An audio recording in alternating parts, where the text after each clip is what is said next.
전찬일 이덕일의 종횡무진 영화와 역사를 탐하다.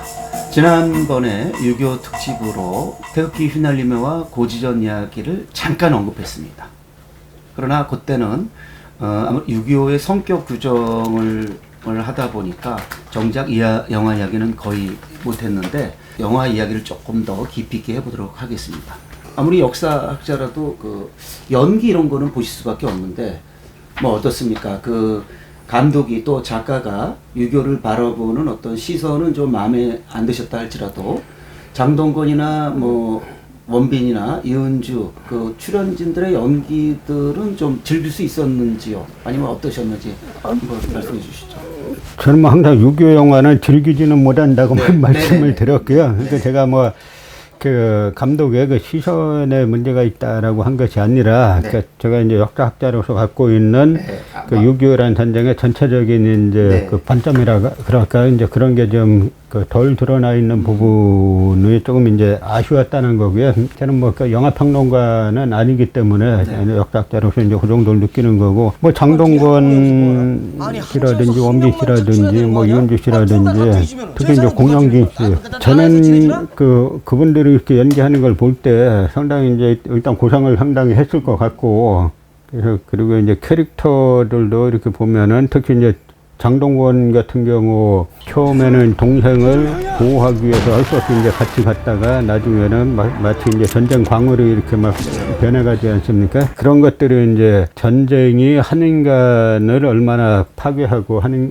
인간의 인간성이나 영혼을 얼마나 이제 파괴하는가, 이제 그런 점을 드러낸 점에서는 뭐 연기도 그렇고 감독의 의도도 그렇고 그러니까 상당히 좋았다고 보죠.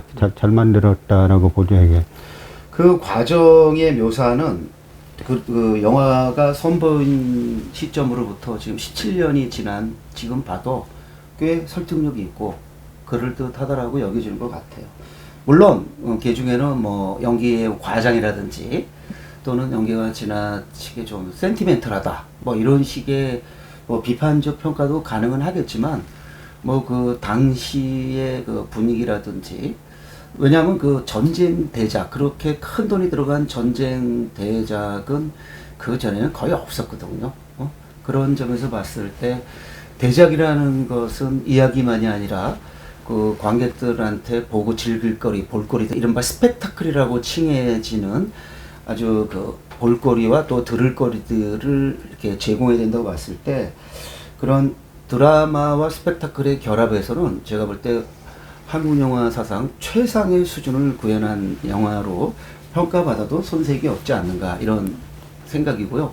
저는 그래서 그 태극기와 그 태극기로부터 10년 뒤에 선보이는 김한민 감독의 명량을 항상 비교하면서 저는 어떻게 얘기하냐면 명량은 태극기의 역사 버전이다.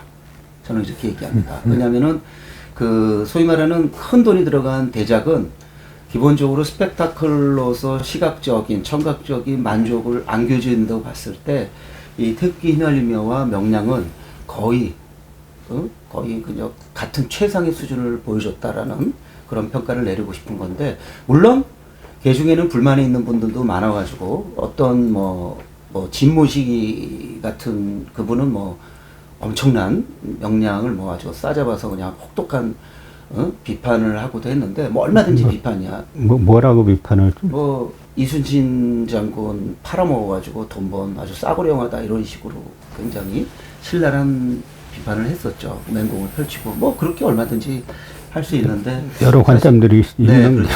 근데 이제 저 같은 경우는 뭐 이게 6.25 특집입니다만은 명량 같은 경우 인간 이순신과 영웅 이순신의 면모를 아주 적절하게 균형감 있게 잘 묘사했다고 그렇게 평가한 사람이고요. 그렇게 봤을 때 태극기 휘날리며 같은 경우도 그냥 형제로 가지만은 두 사람의 그 어떤 심리라든지 관계의 드라마로만 갔을 경우 대작다운 면모를 이룰 수가 있었는데, 굉장히 공들여서 그 전쟁의 그 실제 전쟁의 그 시퀀스를 구축하기 위해서 애를 쓴 흔적들이 영화를 관료하기 때문에 저는 그 태극기 휘날리며를 굉장히 나름 높이 평가했었는데, 뭐 지금도 그 평가는 대체적으로 뭐 유효하지 않나 이렇게 보고 있습니다. 장동건이라는 배우를 이렇게 돌이켜 보면 결국에 장동건의 대표적 한 편. 그러면 태극기 휘날리며 아니겠는가? 그런가요? 네, 저는 그렇게 보고요. 반면에 원빈은 아닙니다. 원빈은 아저씨라는 아저씨가 있기 때문에 태극기 휘날리면서의 연기가 뭐 뛰어났다 할지라도 아저씨의 무조리 씹어먹어줄게. 연기 아니었는가?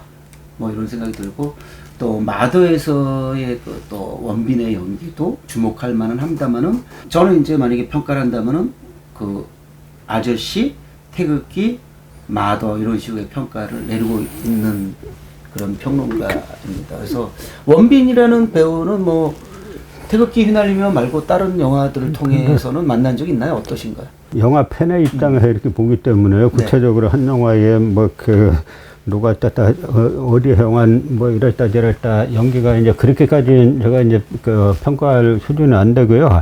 이 영화에서 보면은 어떤 측면에서는 이제 원빈의 역할이 제가 원빈이라고 보면 더 어려웠지 않겠는가 하는 생각도 좀 들어요. 네. 뭐냐면 캐릭터가 형한테 안기는 형한테 뭘 이제 해결을 해달라고 하는 좀 이제 그런 역할이잖아요. 네. 그것이 사실 어떻게 보면은 자기 뚜렷한 캐릭터를 가지고 이제 장동건이 넌 걱정하지 마 내가 해결할게 이런 뭐와 거기서 전쟁에 끌려가가지고 뭐 형이 얼마나 같은 병인데 뭐 얼마나 힘이 있겠어요. 그 형에게 기대가지고 막 기대면서를 자기의 뭘 나타내야 되는 뭐 그런 점들 때문에 전 오히려 연기 측면에서는 원빈이 좀 안타깝기도 하면서도 좀 어려운 역할을 맡았다라는 그런 생각이 좀 들었죠. 이게.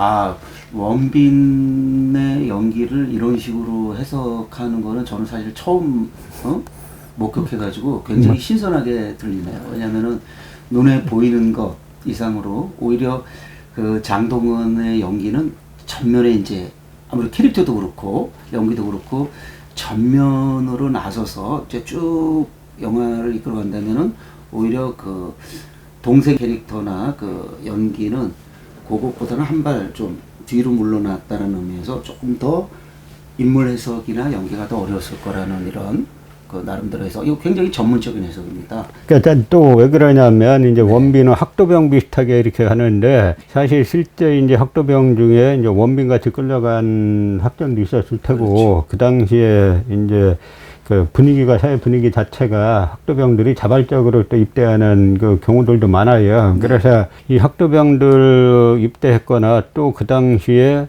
그 자진 입대했는데 군번호 부여받지 못한 사람들, 이 사람들은 참전 사실이 이제 인정이 안 되고, 특히 이제 그러다가 전사한 사람들도 여러 명 있는데, 그게 지금까지도 문제가 되는 사람들이 있어요. 자기 자신은 참전을 했는데, 그 인정을 못 받고, 자기 아버지가 참전을 해서 세상 떠났는데, 그걸 이제 인정을 못 받고, 또 이 학도병 같은 경우도 사실 학생 신분이기 때문에 정식 군번을 이제 부여받지 못한 사람들도 많았고, 그런 그 학도병들과 원빈 같은 경우는 뭐 강제로 이제 끌려간 이제 그런 캐릭터인데 그러다 보니까 사실 연기하기는 상당히 어려운 거죠. 어떻게 보면 자진해서 간 학도병 같으면은 그 어떤 측면에서는 자진해서 갔다가 그 뭐 16살, 7살짜리 뭐 소년들이 뭐 알겠어요. 가서 이제 전쟁의 참상을 느껴보고 옆에 총알이 막 날라다니고 사람 죽어가고 하는 거 보면 거기에서 이제 겁먹고 하는 뭐 그런 캐릭터들도 있을 수가 있는데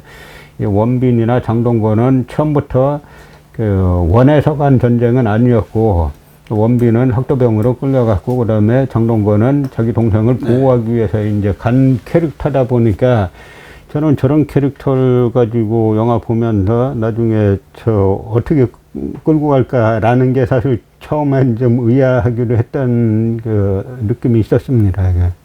그래서 아까 뭐 지난번에 말씀하셨습니다만은 결국에 이제 학도병으로 강제로 끌려간 그 동생을 구출해내기 위해서 형이 결국에는 자기를 이제 완전히 다 바쳐가면서 인간성까지 상실해 가면서 결국에는 전혀 우리가 예상치 못한 비극이 펼쳐지는 건데 어쨌든 우리가 그런 그 당시를 직접 경험해 보지는 못했지만은 이 영화를 통해서 아 내가 만약에 진태였더라도 나도 아마 저랬지 않았을까라는 그런 설득력은 이 영화는 충분히 전달하지 않았나 이런 생각은 개인적으로 들고요.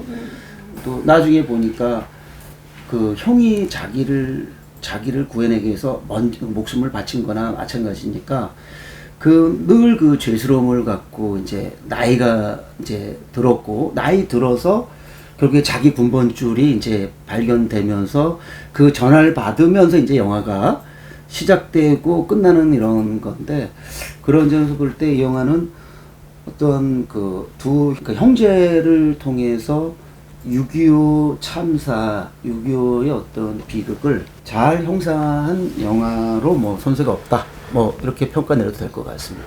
저는 네. 그 형님 진태가 네. 그 마지못해 끌려간 전쟁에서 이제 전쟁광으로 변하는 계기가 잘 안 드러나 있다라고 생각해요. 저는 그냥 뭐 평론가 입장이 아니고 일반 관객 입장에서 볼 때 왜 저러다가 싸우는 과정에서 이제 그렇게 됐다라고 하는 건데, 서로 이제 끌려간 전쟁, 자기가 원해서 간 군인 신분이 아니고, 뭐 동상 때문에 끌려간 전쟁에서 본인이 이제 동상이 말릴 정도의 전쟁광이 됐다 그러면은, 그게 뭔가 이제 계기가 드러나야 되는데, 그냥 전투를 치르는 와중에 그렇게 됐다라고 하는 거잖아요. 좀 그런 부분들이 조금 아쉽다 그럴까. 뭔가 어떤 계기를, 아마 이제 강재규 감독이나 뭐 시나리오 작가 입장에서 볼 때는 결국 그렇게 되면은 북한군의 뭐 이제 만행이라거나 뭐 이런 걸 가지고 하면은 손쉽겠지만 그렇게 되면 또 이제 우리가 많이 경계해왔던 반공 영화가 되니까 일부러 그걸 이제 배제하지 않았는가라는 생각도 드는데, 마지못해 끌려간 전쟁에서 전쟁광이 되는 건 꼭 이제 상대방 군의 뭐 잔혹함이라거나 그런 것 때문에만 되는 게 아니고 여러 유형이 있을 텐데, 여기에서는 그런 왜 이제 중간에 그렇게 변했는지에 대한 납득할 수 있는 설명을 저로서는 별로 못 느꼈어요. 충분히 이루어지지 않았다. 이렇게 보시는 거군요. 제 느낌에는 그렇게 느꼈습니다. 사실 만약에 이 영화가 그렇게 여겨졌다면은 이 영화는 우리 청구 선생은 사실은 영화적인 평가를 이렇게 호의적으로 내릴 수는 없는.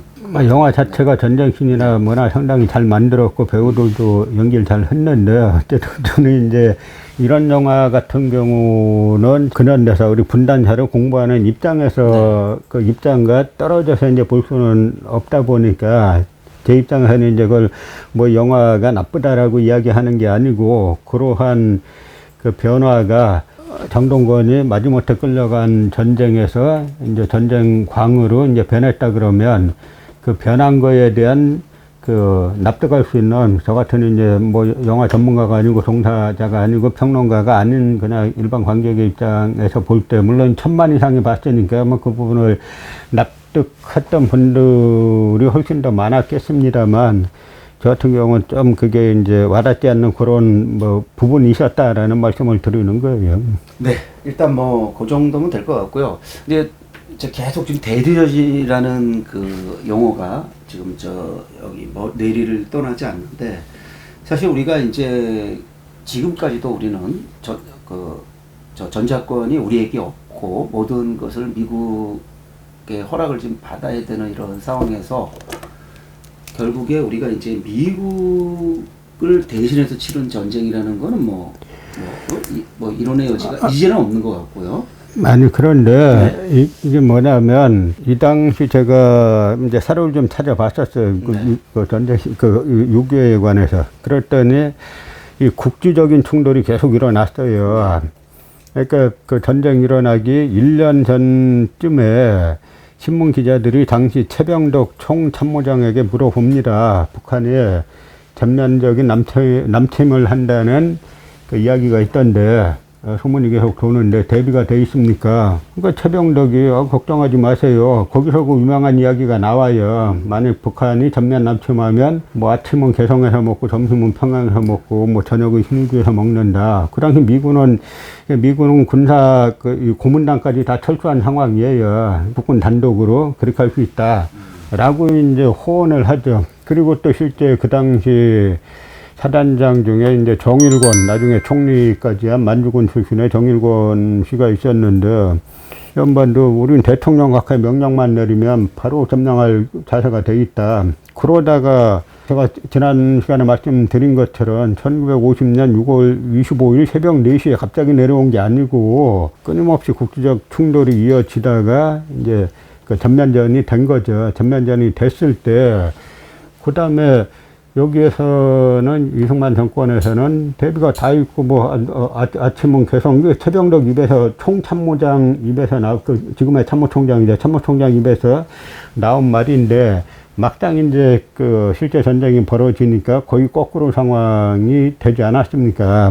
이런 상황에서 우리가 이제 이 전쟁을 그 바라보는 관점들이 그냥 큰 힘을 가지고 이야기하는 건 너무 쉽고 어떻게 보면 무책임한 이야기예요. 제가 지난 시간에 1950년 10월 10일부터 13일까지 평양에서 이북 오류당 열성자 대회가 열려가지고 북한을 먼저 민주규지화하고 그러니까 북한을 먼저 사회주의화하고 그 역량을 가지고 남한을 그쪽용으로 이제 민족해방하겠다라는 거를 결정을 했어요. 그리고 이승만 정권은 북진 통일을 또 이야기했고, 그런 속에서 이제 서로가 충돌을 하면서, 그 다음에 충돌하는 와중에 이제 국군이 삽시간에 밀려가지고 낙동강까지 이제 고일 때까지 밀린 거죠. 태극기 휘날리며도 사실은 이제 그 시점에 밀리니까 막 이제 젊은 사람들 막 이제 끌고 가고 그런 상황에서 나중에 국민 방위군 그 와중에서도 제2국민역도 끌고 가가지고 밥 안 주고 해서 그 물자 빼먹고 해서 무수히 많은 사람들이 죽는 국민 방위군 사건도 일어나고 하는 이 무수히 많은 이게 이제 중첩이 돼 있는데, 그게 결국은 뭐냐면 한번 생각해 보세요. 전쟁 나가지고 완전 거기까지 밀려서 낙동강까지 밀렸다가 어쨌든 유엔군이 참전하면서 전세가 조금 바뀌었고 그런 와중에서 이제 마구잡이로 젊은이들 끌고 가가지고 그 제2국민역으로 방위군으로 했는데, 그 방위군에게 줄 오다고 식량까지 빼먹어가지고 무수히 많은 사람이 이제 굶어 죽고 하는 이 전쟁의 상황을 놓고 볼 때 우리가 단순히 이제 미국 책임이다, 소련 책임이다, 라고 큰 틀만 가지고 설명하기는 상당히 힘들다는 거죠. 우리 항상 저는 우리 내부에 대한 반성이 선행되지 않고 그 외부에만 책임을 돌리는 거 상당히 이제 무책임하다라고 생각을 하는 겁니다. 네. 제가 이제 대리전이라는 용어가 내리맴돈다는 거는 우리가 이제 내부의 반성을 안 한다는 그런 의미보다는 사실 우리가 소련과 이제 미국의 어떤 그 냉전 대결에서 그 대리전 성격을 띄웠다라는 거였는데, 그 내부의 반성의 문제는 또 굉장히 중요한 문제인 것 같고요. 이제 태극기 휘날리며 같은 경우는 이제 내부의 반성 문제가 별로 이렇게 중요하게 다루지는 않습니다만은, 가령 고지전 같은 경우는 바로 그 문제가 주제가 돼버렸죠. 그래서 포항 전투에서 벌어졌던 어떤 아주 비극적 사건이 결국에 그 휴전 때까지 지속되는 이런 그 사연을 극화한 영화인데, 영화 속으로 더 깊이 들어가기도 좀 뭐하고, 이 정도로 그 태극기 날리며 마무리 짓고 다음 시간에 고지전을 중심으로 한번 그 태극기 휘날리면 또 다른 그 결을 갖고 있는 영화, 그리고 좀 컬러도 좀 다릅니다. 그리고 그 연기나 여러 가지 그 인물들의 사연을 보여주는 방식에서도 태극기 휘날리며하고는 완전히 또 다른 그런 영화여서 한번 그 고지전을 통해서 그 유교 이야기를 좀 더 짚는 걸로 하고요. 혹시 덧붙이고 싶은 거 있으면 붙이시고 이 유교 특집 2번째 시간 이걸로 마치도록 하겠습니다. 네. 영화 팬으로서 저는 이제 미국이 예를 들어서 이제 베트남전을 다루는 그 영화로 다루는 이 관점들을 보면 어떤 영화들은 그야말로 정신승리잖아요. 전쟁에서 졌는데 마치 이제 그 전투에 이긴 것처럼 하는 그런 영화들도 있고, 플래툰처럼 이제 거기에 참전한 미군들의 비극을 다룬 것도 있고, 또 디어 헌터 같이 시골 미국 촌 사람들이 한국 공동체 속에 속해 있던 한 사람들이 월남전에 끌려와가지고 그 한 공동체가 파괴되는 네. 그런 거를 이렇게 형상화함으로써 많은 공감을 얻은 뭐 그런 영화도 있고, 뭐 지옥의 묵시록처럼 대령급의 이 전쟁 영웅이 이 전쟁 자체를 뭐 그 부인한다 그럴까, 그러면서 자기만의 새로운 세상을 만드는 여러 그런 다양한 관점으로 월남전을 바라보는데, 베트남전을 바라보는데, 우린 아직까지 이제 제가 한국에서 만든 전쟁 영화들을 보면은 그런 식의 일반 이제 영화 팬의 입장에서 6.25란 전쟁을 그런 식의 다양한 관점으로 좀 제가 미국인들이 만든 영화지만 미국이 베트남전에 왜 개입해가지고 이제 부패 안정권 지원하다가 결국 이제 쫓겨갔음에도 불구하고, 특히 이제 디어 헌터 같은 거를 보면은 처음에 이 시골 동네 청년들이 막 같이 이제 어울리다가 결국 베트남에 가서 저기는 러시안 룰렛까지 하면서 인간성이 파괴되는 이제 그런 것들을 제가 볼 때 미국에서 그다음에 반전 시위가, 베트남전 반전 시위가 거세게 일어났던 그런 것들이 이제 와 닿았었는데요. 저는 이제 6.25도 지금 이 정도 성취도 태극기 휘날림에도 대단하다라고 생각합니다만, 여기서 조금 더 이제 나아가가지고 그런 형태의 영화들도 좀 나오기를 바라는 거죠. 네, 사실 뭐 계속 우리 청구 선생이 나는 영화 평론가가 아니다 이렇게 말씀하시지만 지금은 영화 평론가로서 말씀하시는 거예요. 왜냐면 플래툰이나 디어 헌터나 뭐 지옥의 묵시록 같은 영화들에 대한 평가가 아주 굉장히 뭐 평론가 못지않은 그런 진단이셨고, 또 이 영화들은 세계 영화 역사에서 아주 대표적인 이제 전쟁 영화로 기록되어 있고, 그 개인적 호불호를 떠나서 여러 가지로 화제를 일으켰고, 크고 작은 흥행 성공과 또 상도 받은 그런 영화들인데, 하여튼 그 영화들과 비교했을 때 좀 우리가 한국 영화가 좀 더 분발해야 되지 않느냐, 뭐 이런 거 정도로 이해하겠습니다. 근데 저는 태극기 휘날리며나 고지전은요, 이 영화들 못지않은 영화라는 그 평가를 내리고 있고요. 사실은 고지전 같은 영화는